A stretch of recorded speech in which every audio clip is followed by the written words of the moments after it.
Hello to everybody out there who's tuning in, whether you're on my personal Facebook or on our Parent Tween Connection LinkedIn page or YouTube. I'm super excited to have JR from Brushfire's Ministry with us for a conversation about how to really connect with your teenager in the most effective fashion possible. So, first of all, JR, thanks for being with me. I'm excited to have you. Clarissa, I'm looking forward to a conversation and hopefully we can be of help to your listeners. Absolutely. So, JR, why don't we start? Give us a little bit of your background and help us frame the conversation that we're about to have. What perspective do you bring to the parent-teen dynamic? Because there's all kinds of approaches we could take, aren't there? Right. So in 2016, I was prodded to start a ministry called the Brushfires Ministry. And it's based upon the concept that everybody is be created for a purpose and we all have unique designs. Mhm. And our differences are not bad. Our differences are simply they are. And by understanding how another person is wired or designed, you can give them grace. You can stop projecting your design onto them, which causes frustration and problems in that area. So we Mhm. really look at it from a standpoint of trying to understand the person that you're talking to or trying to communicate with in a way that they will understand without creating division and disunity. That's awesome because everything that we're about here at Parent Tween Connection is connection, right? And like, how Right. do we connect with each other despite the differences that are going to happen because we're human? So, I know one of the things that you were just talking about is like we need to respect or acknowledge that there are some differences between us, but sometimes it's hard to even identify those differences logically, clearly with words and recognize you approach it this way, I approach it that way. Like that's why I asked you at the very beginning to give us a frame of reference, right? So that we can Sure. understand where we're coming to this from. So, from your perspective, how do we identify and then the next step certainly is respect and honor our kids' different communication styles. Well, there are a number of assessments that are out there that would give you some insights, but unfortunately, a good number of them require a psychology degree or some kind of understanding that is beyond most people's mind or understanding. For me, I came at this late in life. I was a software developer. I owned a software development business for distribution manufacturing companies, and I used my innate ability to understand people to facilitate good relationships with our employees and our clients, to deal with conflict resolution when a client was not happy with something. But that was in me, but I didn't really have a language. I was introduced to the YMI assessments at the end of 2016, and they are psychometric assessments. Now, the unique thing about these assessments is, first of all, they're easily understood by lay people. You don't have to have this great understanding of design. It also doesn't require you to fit into a box. Too many of these personality designs take a lazy approach where they say, okay, you're one of 9 design types, and which one do you fit in? And you might be two-thirds of that or half of that, and then maybe another third here or there. And trying to figure out that mix is really, really difficult. The Mhm. way these assessments take the approach is they measure specific attributes. So let's say I was looking at your Hmm. physical health and I wanted to know your physical attributes. Well, I would see how tall you are. I'd weigh you. Okay, that's Mhm. another measurement is weight. Maybe I would take a blood pressure gauge to see exactly what your blood pressure is. Each one of those is taking a measurement of a specific physical element of who you are. Well, Mhm. the assessments that we use, the YMI assessments, do the exact same thing. What motivates this individual? How are they designed to impact the world? Something that you want to lean into as a parent and understand. How does Mhm. their mind work? How are they seeing life? Where are their natural interests, abilities, and values? And then, because we are a Christian ministry, we also look at the fivefold ministry focus and their spiritual giftings. But each one of these is easily understood. So if I said that this person, me, is a 100% planner, you would have certain expectations simply by the definition of the term planner. Mhm. If I said that this individual has a design impact style of director, you go, okay, well, that sounds like somebody who's in charge or is a persuader. This is somebody that has a way of communicating that can get their point across and be able to Mhm. persuade people. These are all easily understood definitions for these Hmm. constructs so that a parent or a business owner or a church leader can look at the individual as God created them and start to accept them as opposed to trying to change them, which is Hmm. what sometimes parents do. You should be like me, and so therefore why are you not? And I'm Hmm. going to make you more like me. And that's just a for teenagers, that's a recipe for disaster. I was going to say that's a recipe for disconnection at the very Yes. least, right? Right. And then it's Yes. a challenge to reconnect down the road. And I like the fact that you acknowledge like there are an array of assessments out there, and this is the one that you find most useful, especially based in a Christian ministry as you have. So then once we can recognize, you're the planner, you're the I forget the second one. It starts with a D. Director, that's okay. Director. Director. I Yeah. had designer in my head, or you're the director, or you're this, that, or the other thing, and we can then bring some non-judgment into the situation, right? Not have an expectation that JR, you're my kid, therefore you're a mini me and you must be like me, right? Yeah. How do we then, once we have this information, what are your suggestions for how we can then take that into engagement with this other person? And I love the fact, by the way, that you also said, hey, this works in business, this works in your partnership if you are partnered or if you're coupled up with somebody. It's not just about how it relates to the dynamic between you and your teenager, but what's the next step? Yeah. Well, just to add on to that, anything that has to do with human interaction. So, Hmm. work, ministry, couples, everything, design, understanding design will have an immediate positive impact in that relationship. So, Hmm.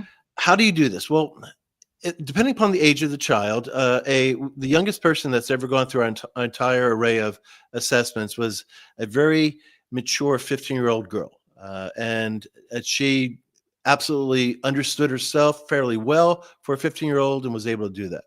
For Hmm. those that are raising younger children, maybe 12 years old and so forth, as you understand design elements, you can start to recognize the giveaways, the tells, the Hmm. if every time you try to go to your son and ask him to do something, and he starts going into debate and discussion and so forth, there is a really high degree of probability that that child is somewhere between 50, 60, or even higher percent persuader, because they're going to use their words to get what they want, and they're going to do Hmm. that. If you run into a child with real anger issues, that every time you fail to follow through on a commitment, or every time that you make a promise and don't fulfill that, now you're looking at somebody that is really, wanting to not have chaos in their life, and that's quite likely a director. So you can start to recognize these attributes in your kids, and you can and make an adjustment. I'll give you a perfect example. One of early on, we were working with a mother that had gone through our program, and she was on the motivated role assessment. Which what motivates you to get involved, and by definition, what are you not motivated by? And she was a high refiner, so everything was done efficiently, effectively, to the best of her ability. That was just really the way that she was wired. And after about 2 or 3 weeks going through our program, she came up to me and she goes, "JR, I've been raising my son all wrong. He's a high creative. I'm placing high expectations of perfection on somebody who is wired to be a creative source of new ideas and possibilities, and those two don't mix." She Hmm. immediately changed how she was raising her kid with that understanding. The son didn't take the assessments, he wasn't old enough, but she was able to recognize the attributes, because again, these constructs, which are the definition of a specific assessment, are easily understood and recognizable by any parent or any person who's in leadership of any sort, Hmm. because you're trying to figure out how to get the best out of your child, your employee, your relationship. Hmm. And so that then speaks to the second point I'm thinking that you wanted to make, which was why some strategies work for one child and not for another. Because if their design is such that they're just wired differently, it's Absolutely. obviously, different tactics are going to fit in. So then with that, I think we kind of address that. We can add to that as appropriate. But then what are some actual actionable techniques that parents can take along the way? Like, what are some different ways approaching maybe the same situation depending on the different design of the child or the Sure. teenager? Okay. They don't like being So, called children. well, the very first thing is to try to the best of your ability. If the child is not old enough to have the objective perspective of taking the assessments, and I think that 15-year-old age break is a pretty good test area. Study the Hmm. constructs and just try to look at your child, look at their behaviors, look at how they are acting out, look at from that perspective. Here's one that's been really um, near to my heart. There is under temperaments, which is how do you evaluate information? When information comes to me, how do I evaluate? And there's two scales. There is a thinker, and then there is a feeler. Hmm. Feelers are very sympathetic. They are empathetic. They care about their community. How does this information that you're sharing with me impact my my surroundings? And then the opposite of that is a thinker. This is a person who's very objective. Does it get the job done? Is it actionable information? Is it something that I can work with? Does it allow me to accomplish my goals? Those are the reactions of information to a thinker. So you could have a child who, as a female, is a high thinker, and or a son who is a high feeler. Now, what society has done is it has imposed certain paradigms on certain genders, which is Hmm. completely wrong. Absolutely wrong. God is not going to simply make all guys thinkers and all women feelers. That's just Hmm. not the case. But what happens when the dynamic in the world is saying, "All right, boy, you got beat up on the playground today. Toughen it up, suck it up. Don't feel. Don't feel it." Or a girl, Hmm. how come you're not really more feminine? How come you're not carrying babies? How come you're working with a hammer and nails and so forth? We project these worldly constructs onto children, completely discounting how God has made them. Hmm. Can a gifted surgeon be female? Absolutely. Hmm. Can a gifted surgeon be male? Absolutely. Both of them quite likely would be thinkers if they became that. Hmm. So it's the nature of what God has given a person. And by the way, there are no good design elements and there are no bad design elements. There are simply design elements. What God gives you is perfect to accomplish what He wants to do through your Hmm. life, and it's all intended to serve mankind. How you Hmm. are wired, if you're wired as a leader, you are designed as a leader because you're supposed to be trustworthy and um, and up to the burden of being a leader. And so Hmm. therefore, you will find yourself in leadership positions. If you're a counselor, people are going to find you no matter what you do Hmm. because you have a natural proclivity to be able to hear people and to be able to help them navigate through whatever it is that they're navigating through. Hmm. I have people that have gone through our ministry shows. I just don't understand, why do people always come up to me for advice? Well, let's take a look at your temperaments. Okay, you're pretty much down the middle here. Oh, and your interests are counseling and your abilities are counseling. Guess what? You're a natural magnet for people that want advice. Hmm. That would be me. And I'm thinking back to my childhood. I was definitely the feeler, and I'm pretty sure my mom was the thinker. Yeah, And not only did we clash based on that, but I feel really big. I always have. And she always said to me, why do you care so much about this? You shouldn't care so much. And I was always like, how is it that you like turn off the caring switch? It just never made any sense to me. right, And it was definitely the source of a ton of conflict right. between my mother and me. And that's in relationship, but it's also proven in whatever your career or whatever you are choosing. So much of career choice is determined by power and money. Hmm. If I become a lawyer, I will be powerful and wealthy. If I become a doctor, I'll be, you know, wealthy and influential.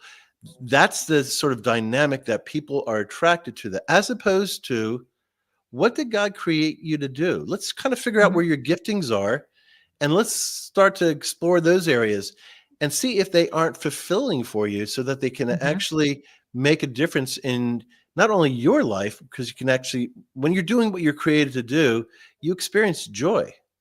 I mean, Absolutely. it is an absolute difference.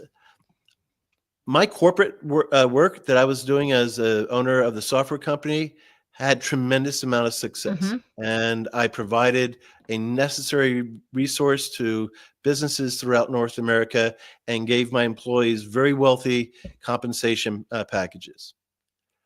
None of that compares to the joy that I experience when I'm sitting down with one of our clients going through a design discovery meeting going, this is what God created you to do. Let's Hmm. start walking in that direction and see if your Right. life doesn't change. JR, this is what I'm hearing from you is a philosophy that is very similar to what I understand of the Japanese philosophy called ikigai, which is a combination of what you love, what you're good at, or in your language, what God made you to do, what the world needs. And we do live in a world where we have to pay for the resources like the food in our bodies and the roof over our heads, right? Right. Adding in the component of what people will pay for. And I completely agree with you. I've been in the higher education world as an SAT and ACT coach for 27 years now, and so many college bound families make these decisions, as you're indicating, based on what the world needs and what you can get paid for. Right. And they don't necessarily bring in as much of what you love. I mean, certainly what you're good at. Like, you're not going to tell like a student who struggles with math, oh, you should go become a chemical engineer or an architect or something like that, right? Like, so there is that component. But I love the what you love, and again, in your lexicon of like what God made you to do, or what you're good at naturally, for somebody who doesn't necessarily use the lexicon of the spirituality or the Christianity, but it's still what you're talented with, however it came to be yours. Well, and let me sort of expand upon that, because a little bit more background would be helpful. The assessments that we use, the YMI assessments, were developed in the 80s and were used in private consulting for Hmm. large international corporations, IBM, Clorox, Coca-Cola, and so forth. It wasn't until I came along in 2016, 17 going, all right, I understand how these things work. The church needs this.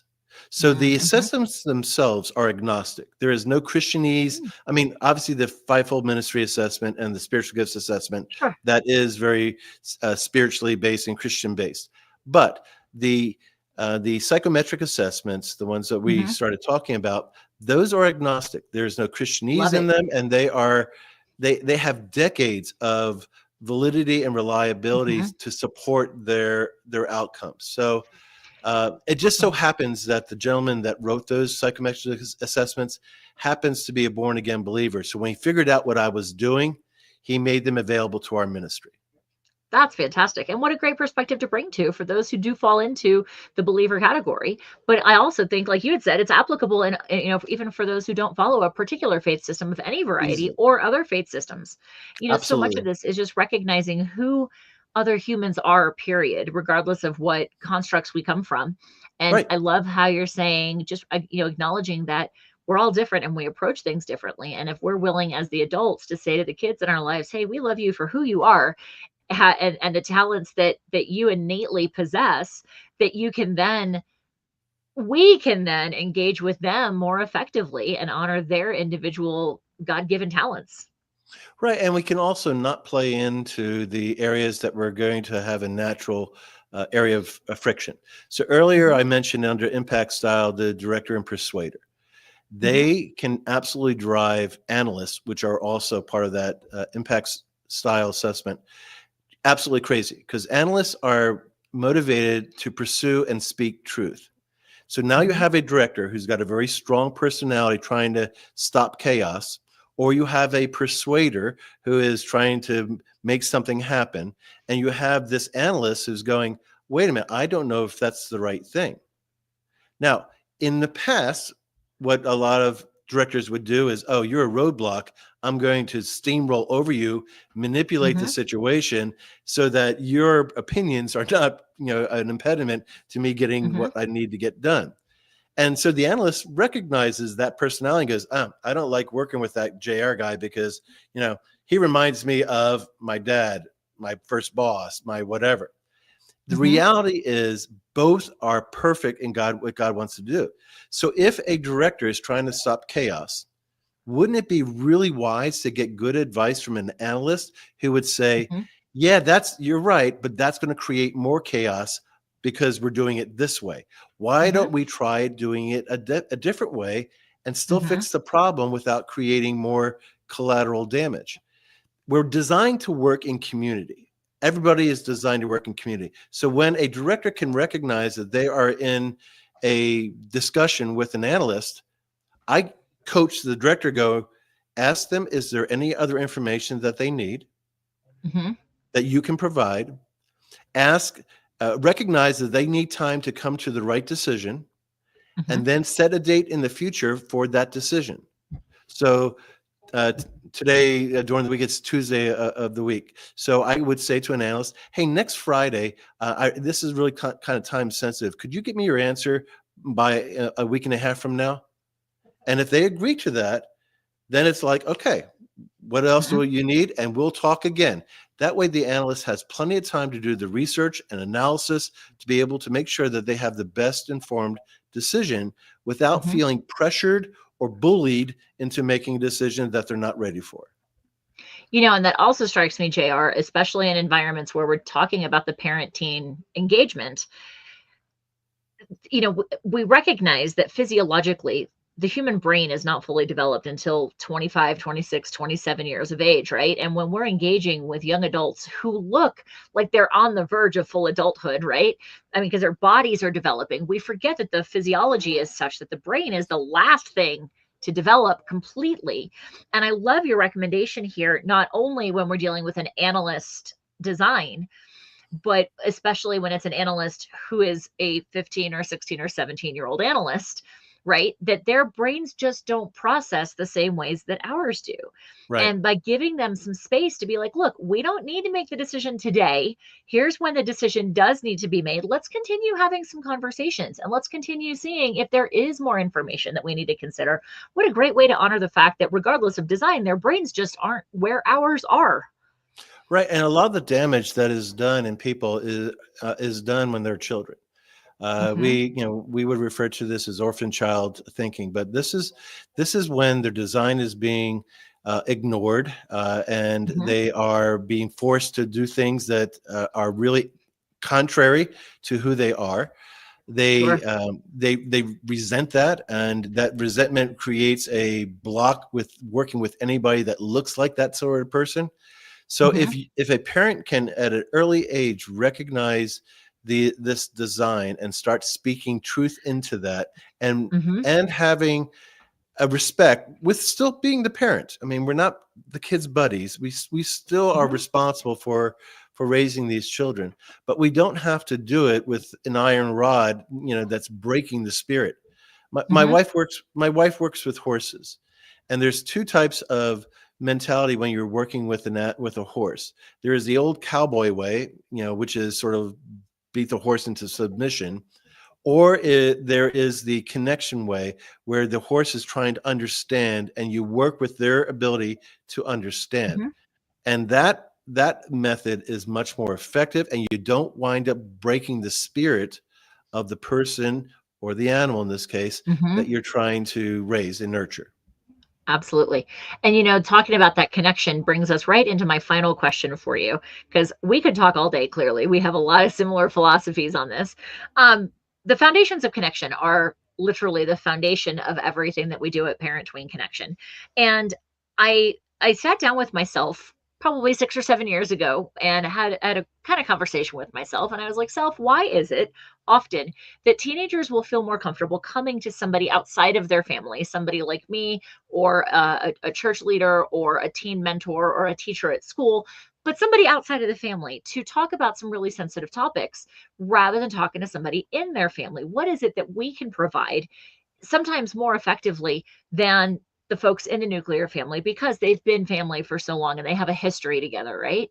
And Right. so each letter of connection spells out one of these concepts. And I'd love to know which of these, as I go through them, kind of resonates the most for you. I know this is a totally on the spot question, so welcome to life at Parent Tween Connection. Here's what those foundations are: create a safe place, observe, non-judgment, nod and smile, as in zip it, let the kids talk, explore, challenge your truths, take your time, innovate, own your own story, and nurture. Is there one that's popping out to you, JR? It's probably the second one. It's the observe. I Mm-hmm. will, and maybe that's why I had a natural ability to be able to work with these assessments. I observe. I pay attention. I work with, when I coach soccer with kids, it was, where is their heart at? Where's their physical gifting at? Where's their, a desire to achieve? Where's that at? And so it's really in the observe area for me, because once I've got the information, then I can start to make decisions on how to approach it, and really try to understand where the person is coming from. Awesome. Awesome. Awesome. Certainly one of my favorites, but all 10 of them are my favorites. So, JR, if somebody wanted to get more insight from you, learn more about the Brushfires Ministry, the consulting and coaching that y'all offer, the YMI assessments, where can they find you? So our teaching website is brushfires-digital.com. If you register there as a new user, you will get one of our assessments free of charge. We provide the spiritual gifts assessments free of charge. 2 books. I've got an upcoming book called Sparks Turn into Brushfires. That will also be available free of charge on the website.